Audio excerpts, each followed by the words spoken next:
Hi friends, in my last video I have discussed about what is sdlc and types of sdlc. Now we are going to learn in detail what are the different types of sdlc. But before going to that, for our new users I wanted to explain from starting what is SDLC means. Software development life cycle. It is the step-by-step procedure to develop a software. It consists of various phases like requirement collection, feasibility study, design, coding, testing, installation and maintenance. Then comes what types of SDLC like waterfall model, spiral model, prototype model, VNV model, hybrid model and agile methodology. First comes what is waterfall model. Here all the step by step, every steps will be in sequential manner, hence it flows from top to bottom, hence it is called as water flow model. It is the very basic model of SDLC. Here execution happens in sequential.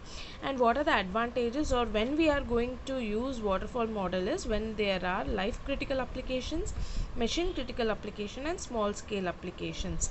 Some disadvantages are developers only used to test applications, because before there were no test engineers. Now it has changed.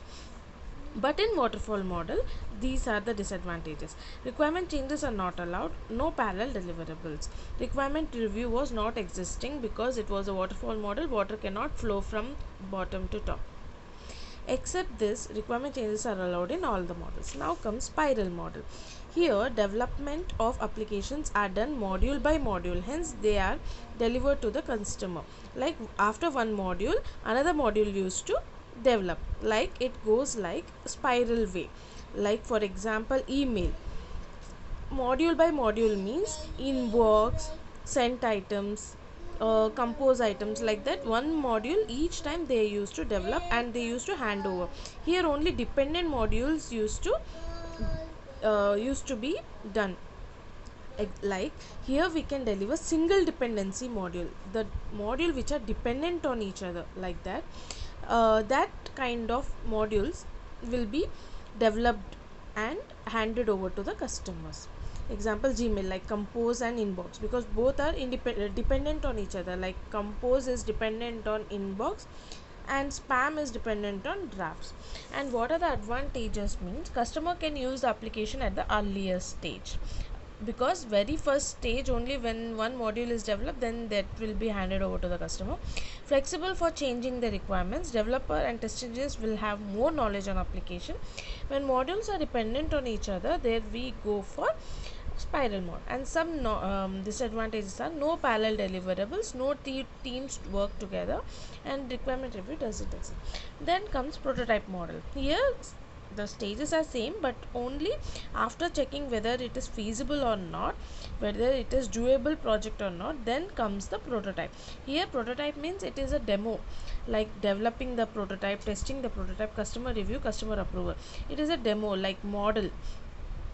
And developing is checked by web designers, and test the prototype is done by business analysts. Since there are a lot of customer rejections in previous models, prototype model came into existence, where we develop the prototype, we test the prototype, get the customer approval, then we go for start our actual work. Only once if customer agrees, then only we used to start our work. Otherwise we have to just retain that prototype and again develop another new prototype. Advantages are customer satisfaction is possible, customer review is possible, rejection is less, and prototype that models are used for other applications. Disadvantages is no parallel deliverables, requirement review doesn't exist, time consuming. Next comes VNV model.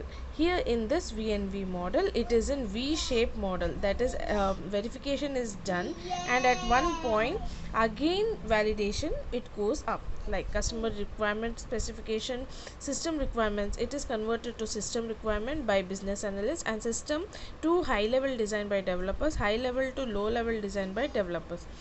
And here test engineers are sitting, understanding, reviewing and write acceptance documents, writing system documents, writing integration documents and writing functional documents. Then comes white box testing, which is done by test engineers, and then the developers. Like white box testing is done by the developers, and then developers will be doing one round of testing called white box testing. Then the test engineers will be referring to that functional documents which they have written and doing functional testing, and referring and doing integration, and referring and doing system, and referring and doing user acceptance. This is about verification and validation model. Since it is in V shape, it is called as V model, where the downward flow goes to the verification and at one point it will go upward for validation. Review exists in each and every phase. Parallel deliverables exist. Test engineers will have more knowledge on application. A stable product will be given to the customer. Test documents can be reviewed if same domain and similar applications. It is time consuming because so many procedures are uh, done but parallelly, so it is time consuming. Next comes agile methodology. It is the fastest way of delivering and developing a high quality product or application or a software on time based on the customer requirement. For agile methodology, some basic we have to know is what is sprint, a certain set of requirements chosen for development in a fixed length of iteration, and what is backlog. Some requirements are saved in one folder called sprint backlog. And release burn down chart means it is a prepared by product owner in which they stored in prioritized order about releases. Sprint backlog, certain requirement chosen. Okay, product backlog. What is product backlog? It is a in detail requirement which is stored in a prioritized order, is called product backlog.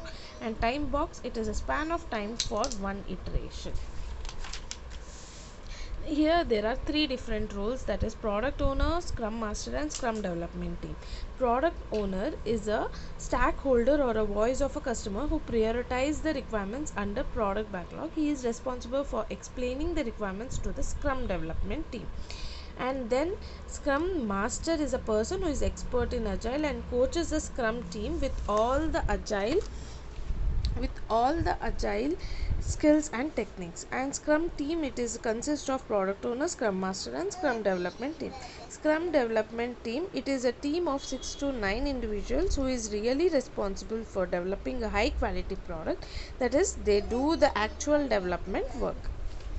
Next, there are several meetings which are done in agile methodology, that are sprint planning meeting, daily stand up meeting, sprint review meeting, and retrospect meeting.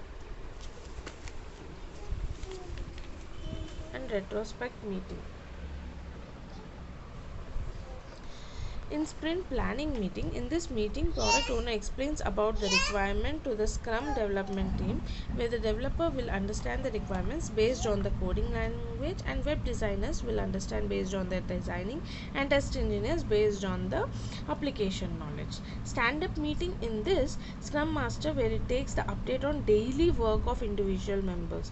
And sprint review meeting, in this scrum development team will demonstrate their work in front of the product owner. And in retrospect meeting or introspection meeting, it is conducted by scrum master at the end of each sprint. In this meeting, product owner keeps the feedback of individual team members and appreciate their development work of scrum and development team, that is the entire scrum team is appreciated for their good job, and what are the necessary conditions they have to take for to avoid the messy situations previous time. And what is epic? A big requirement is called epic. User stories, a big requirement is divided into small requirements, is called user stories. And then comes the hybrid model. A model which is developed by combining two traditional models, like combining any two traditional models, this or this, or this or this, or this or this, that is called of SDLC types, is called hybrid model. That's all about the types of SDLC. Please like and subscribe if you like the content of my video channel. Bye.